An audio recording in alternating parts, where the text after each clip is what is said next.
Welcome everybody to the Single and Stiletto Show. I'm Suzanne Oshima and I'm a dating and relationship coach and founder of Dream Bachelor and Bachelorette and Single and Stilettos. Today we have on our show Dwayna Welch, and she's the author of Love Factually, 10 Proven Steps from I Wish to I Do. And I'm so excited to have her here today because today we're talking about something's off about him. Should I trust my intuition? Because I get asked this question a lot. So before we jump into it though, Dwayna, I would love for you to tell our audience a little bit about you and what made you write this book, Love Factually. Pain. I think everybody I've interviewed has said something like, well, it was my own life. I had pain. Yeah, and I didn't even plan to write a book or start a blog or do podcasts or any of it. I was happily pursuing a PhD in memory and aging and developmental psych at the University of Florida. But even though I was doing really well there, I wasn't doing well in my love life, and I went through a pretty bad breakup. I was really hurt and feeling just inept and ashamed and like, why am I so stupid? Why can't I get this? And I decided that, you know what, I'm a social scientist. I turn to science when things go wrong. So I went to the bookstore actually to look for a book that would give me the steps based on science, and there was no book like that. And so I started learning it for my own benefit. I didn't want to write the book.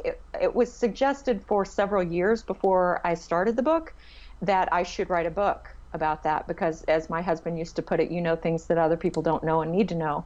So I did a blog at first because I wasn't brave enough to write a book. You know, we fear doing the thing that we would really like to do.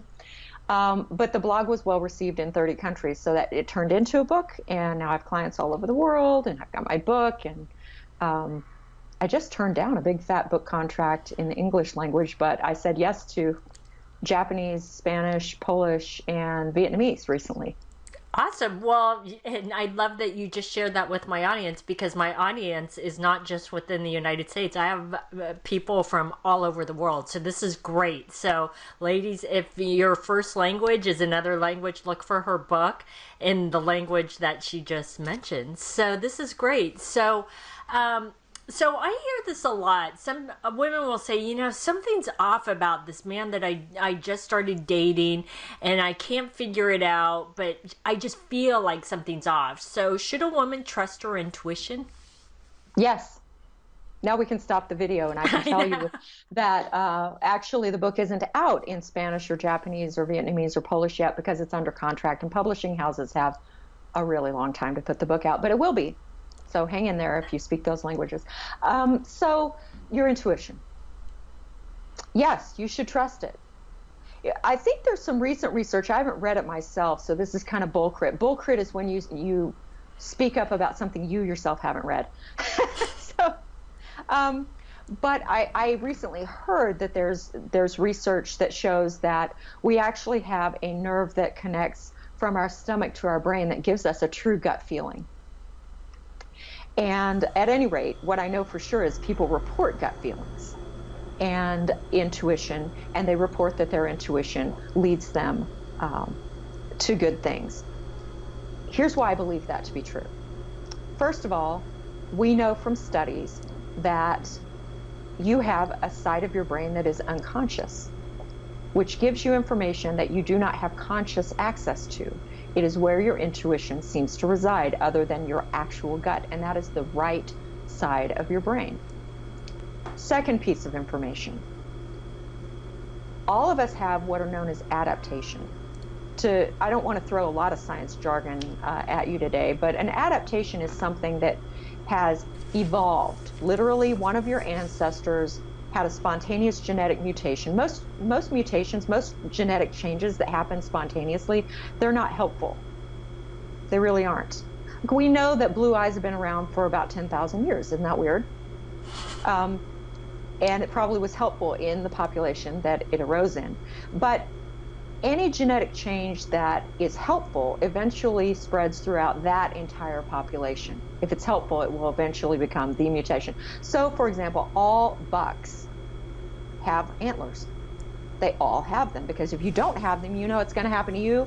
You're never going to pass your genes forward.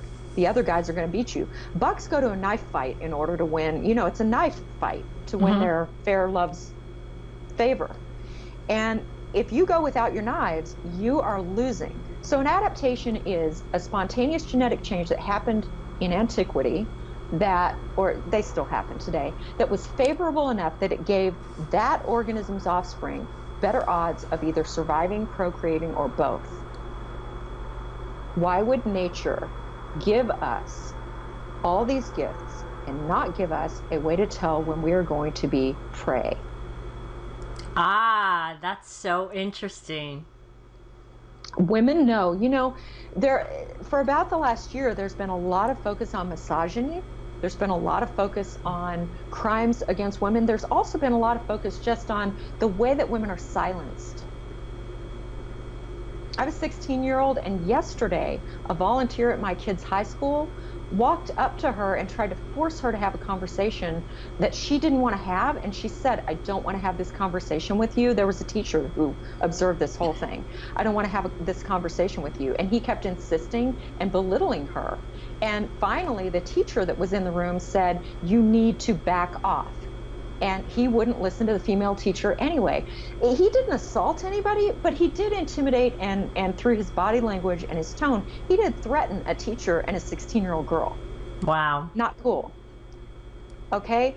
This is the thing. My kid's spidey senses told her, this guy ain't right.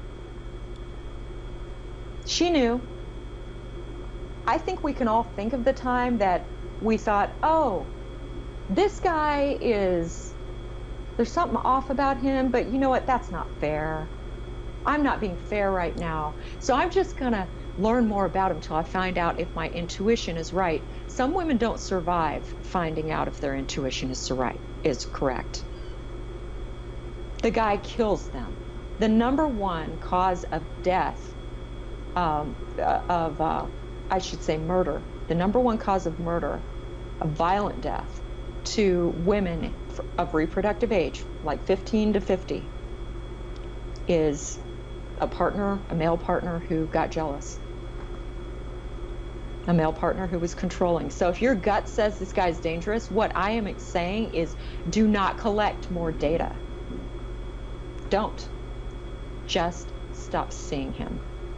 So trust your intuition and your gut. Yes, because they're really the same thing. Right. I believe that, and I can't prove this. I can prove we've got intuition. That's what I can prove for sure. I can tell you where it is in your brain. I can tell you I've heard that it's also connected by nerve to your stomach. What I can't tell you for sure is this an adaptation that exists specifically to save us? I believe it is. Mm-hmm. You don't hear about many men being afraid of women. You almost never hear it. I put a thing on Facebook the other day that said, what do you do to protect yourself from sexual assault? What do you do in your daily life to protect yourself from sexual assault? And I got these long lists from women, and one of the top things women said was, I trust my intuition. A couple men, and I have a lot of male followers, a couple men said something, but they were joking. One said, well, I just stay home.